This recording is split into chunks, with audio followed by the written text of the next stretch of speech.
Hello and welcome to our lesson on relative frequency.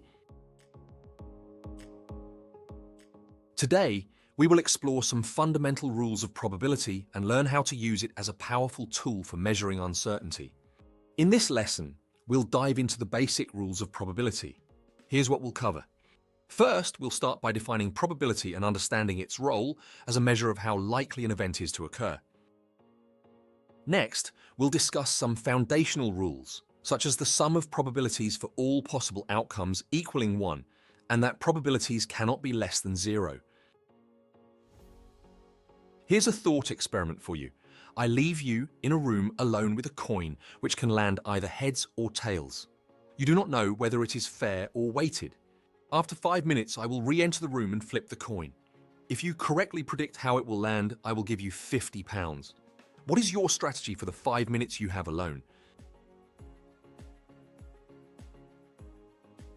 The answer is to flip the coin as many times as possible and record the outcomes.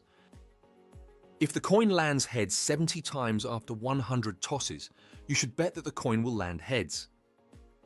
In fact, you would say the coin seems to have a chance of landing heads 7/10 of the time.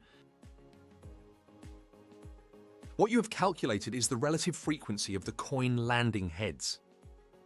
This is just the observed number of times a specific event occurs within the overall observed number of outcomes. It is also known as an experimental probability since we establish the probability through an experiment, such as tossing the coin 100 times and seeing how many times it lands on heads. Keep in mind that it is an estimate of the probability. A fair coin can still have a relative frequency of 6/10 in an experiment if it so happens that the heads or tails keeps landing more by chance.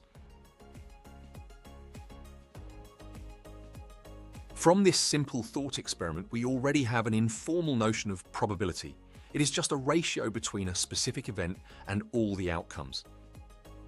In our previous example, the specific event is landing on either heads or tails, and all of the outcomes are number of times the coin was tossed.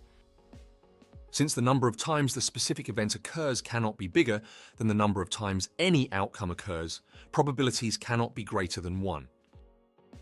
For instance, it would not be possible to land on tails 120 times when you have only tossed the coin 100 times. At most, they can equal 1. This would be the case if the coin had tails on both sides. In this case, the coin would land tails every time. So the relative frequency of tails would just be 100 100ths, which equals 1. It also follows that probabilities cannot be less than 0. There is no way for an event to happen a negative number of times. For example, in our previous experiment, it would not be possible for the coin to land on tails minus 5 times. So at least probabilities can equal 0. This would be the case if the coin had heads on both sides.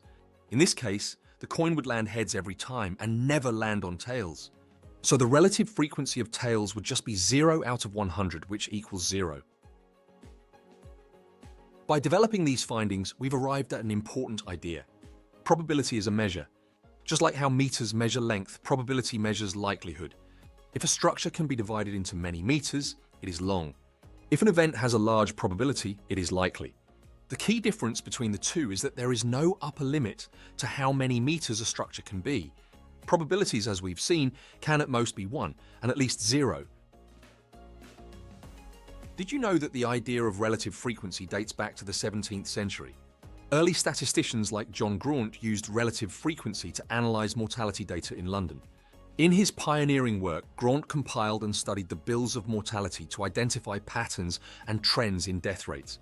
His systematic approach laid the groundwork for modern statistical methods and demonstrated how data could be used to inform public health decisions. Graunt's work is considered one of the first significant contributions to the field of statistics. In today's lesson, we explored the foundational rules of probability and learned how to use it as a measure of uncertainty.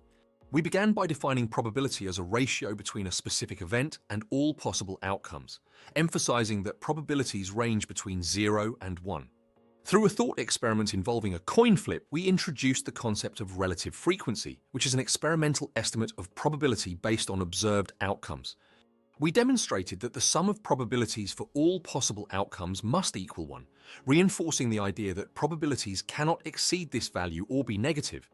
We also discussed how probability serves as a measure of likelihood, similar to how meters measure length, with the key difference being that probabilities have an upper limit of 1. By understanding and applying these basic rules of probability, we can make informed predictions and quantify uncertainty effectively.